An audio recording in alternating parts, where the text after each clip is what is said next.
While thinking about the title of the video, Out of Ramadan, I have imagined Ramadan as a station where you enter a person and you are out a completely different one in terms of iman, in terms of manners, in terms of perspective of life. And this particular aspect is what this Ramadan has touched the most in me, my perspective of life. Yes, without further ado, I want to make this video as spontaneous as I can. So I have here my agenda where I have noted all things that came to my mind this Ramadan.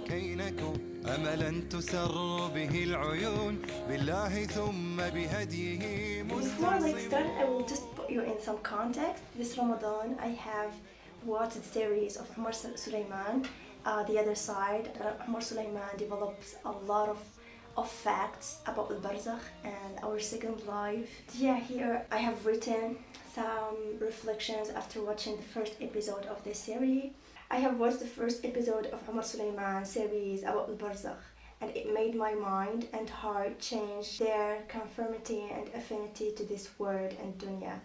It's so true, the fact that there are people out there living in barzakh now, having a second different life, a home, a family, friends, activities, thoughts maybe, but no pain, no anxiety, and no worries. I don't want to talk about the other scenario. May Allah subhanahu wa ta'ala protect us and forgive us and take our souls when He is highly satisfied with us. And I'm thinking about my home in barzakh, people I'm gonna meet, angels, and the peaceful, colorful life I will have.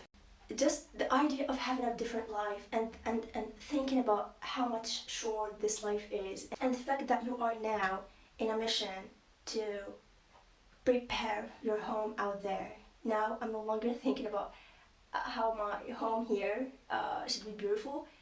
I'm more thinking about how my home there would be beautiful. Just a moment to think about that. Yes, I want a beautiful home there and here also.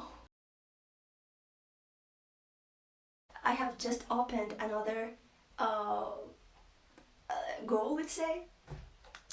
So I should work now on my home there and in my grave. This idea of grave used to terrify me, but no longer. Now it's no longer terrifying because watching all the series of The Other Side, it allows you to change a lot of thoughts about the barzakh and the grave and what people are living there, and some beautiful, beautiful facts that you will enjoy and that you will, honestly, you will think about that moment that when you will die. May Allah take our souls when He's highly satisfied with us.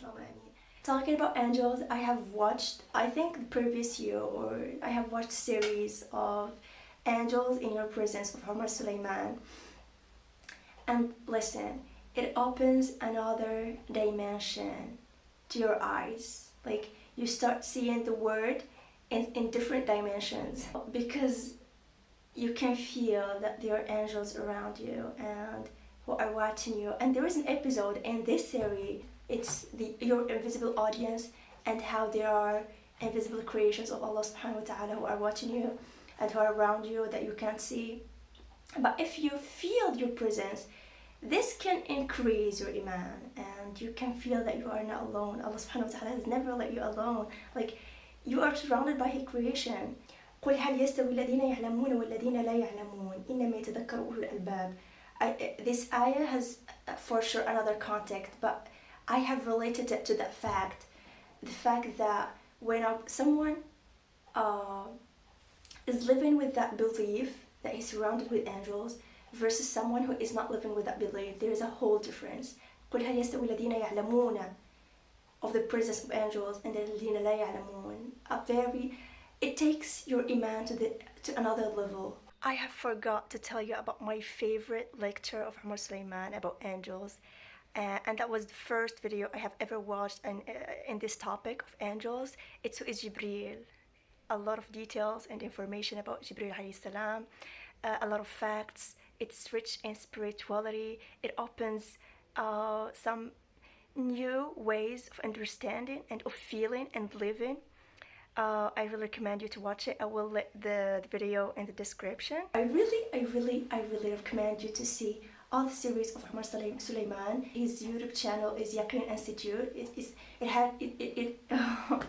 He actually has an institute of da'wah in USA, and he's Palestinian. Yeah, and may Allah help Palestinian people, and we are doing nothing. We are literally doing nothing. So the absolute minimum is to boycott and to donate if you can, and to remember them in your dua. That's the minimum we can do. The more you know about Allah subhanahu wa ta'ala and His creations, the more you believe, and the more you believe, the more you live in peace. For what He said subhanahu wa ta'ala, من عمل صالحا من ذكر وأنثى وهو مؤمن فلنحيينه حياة طيبة. The only condition is to be a believer, is to believe. And whatever good deed you do, Allah subhanahu wa ta'ala will reward you with a good life and peaceful life. The opposite scenario is وَمَنْ أَعْرَضَ عَنْ ذِكْرِي فَإِنَّ لَهُ مَعِيشَةً ضَنْكًا. The one who forgets Allah and doesn't remember Allah will have a miserable dark life. Like Danka, I don't know, I will check the meaning of Danka, but I always imagine it something suffocated, like a life where you are suffocated and you cannot breathe. يا ابن آدم إنما أنت أيام. This is a saying of Hassan al-Basri, and it reminds us of how short this life is and how we should work for our life there. Because yes, another fact, the people in Barzakh out there are more and very I don't know how to explain it, but they are more than people that are here. How there are a lot of people there, the one who are tortured and the one who are having a peaceful life, and how short this life is. Like just 60, or the average 60 years in front of how many years from when Allah subhanahu wa ta'ala has created Adam to now. Like the first human being who died, I guess it's Adam alayhi salam, I guess, or no, it's not Adam. This is a question. Who is the first human being who died? Okay, I will answer this question. Till now, how many years? It's a no comparison. So it really makes you aware of how this life is short. And Surah Al-Fatiha. Here some reflections in Surah Al-Fatiha. اهدنا الصراط المستقيم. This ayah of اهدنا الصراط المستقيم. المستقيم. I used to imagine mustaqim as sirat, like as-sirat al-mustaqim is sirat that we walk on when on the Day of Judgment. But when I have watched a podcast of Omar Suleiman, it's a podcast called 30 and 30, like 30 juz of Quran in 30 days of Ramadan, and every day he brings or he invites two preachers and they reflect on some ayahs in that juz. So one of them have explained that al-mustaqim is consistency in ibadah and iman. It completely changed my understanding of Sirat al-Mustaqim, and now reading Surah Al-Fatiha and having that meaning, it's like asking Allah subhanahu wa ta'ala and making dua to Allah subhanahu wa ta'ala to make your ibadah and iman consistent. A very good explanation, I find. صراط الذين أنعمت عليهم.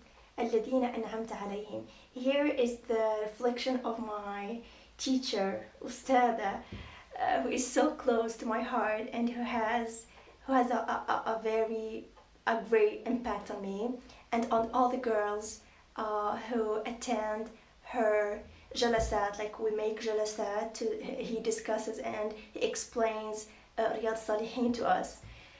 And she has shared with us the meaning of الذين أنعمت عليهم. She has explained this with an ayah. وَمَنْ يُطِعِ اللَّهَ وَالرَّسُولَ فَأُولَئِكَ مَعَ الَّذِينَ أَنْعَمَ اللَّهُ عَلَيْهِمْ مع الذين أنعم الله عليهم من النبيين والصديقين والشهداء والصالحين وحسن أولئك رفيقا. and you are reading Al-Fatiha 5 times a day, and you are asking Allah that dua, like, and when you make that dua consciously, like when you ask Allah consciously that you want to be from الذين أنعمت عليهم, and you know who are الذين أنعمت عليهم are. They are النبيين والصديقين والشهداء والصالحين وحسن أولئك رفيقا. Yes, and a good way to tadabbur and to reflect on Quran and to be influenced by it in terms of Iman is to try to match how the Prophets alayhim salatu wassalam and their companions used to incorporate the good qualities of the believer. I will give an example. How was Ibrahim from Muttaqeen? Like, what are the qualities that made Ibrahim from Muttaqeen? He was Hanif. He was submitted to Allah subhanahu wa ta'ala. How Fatima radiallahu anha and Aisha were so generous with the poor. How the Prophet alayhi salatu wasalam, and the Prophet has a lot of qualities. I cannot name them all, but I will just talk about how he was so kind with children and his family and his friends. Collecting these qualities of the prophets and the companions from the Quran and trying to incorporate them in your character is a strong way to tadabbur Quran. Here, just some expressions that went straight to my heart. When you do it for Allah, Allah will take care of everything else. Like when you do something in the sake of Allah, just don't think about the other things. Just focus on what you do if it's in the sake of Allah subhanahu wa ta'ala. The great and ultimate goal of Ramadan is to develop taqwa. A very important lesson I have learned. Yes. وختامه مسك. I want to finish with this beautiful reflection. It's this Ramadan that I have related between the dua we make after Taraweeh. Alhamdulillah الذي هدانا لهذا وما كنا لنهتدي لولا أن هدانا الله لقد جاءت رسل ربنا بالحق. And ayahs before this ayah shows that they are the people of Jannah who will say these words when they find what Allah subhanahu wa ta'ala has promised. So when I learned that it's the like alhamd and the thanking of people of Jannah who say this, whenever I hear people in Taraweeh saying it, I can't stop, like my eyes from getting wet from the imagination of all those people. We are all in Jannah and seeing that dua. Like, I have found that the end of the video hasn't been recorded, so I have to say استودعكم الله الذي لا تضيع ودائعه. And if you are new to my channel, I am Khadija and I'm figuring life out.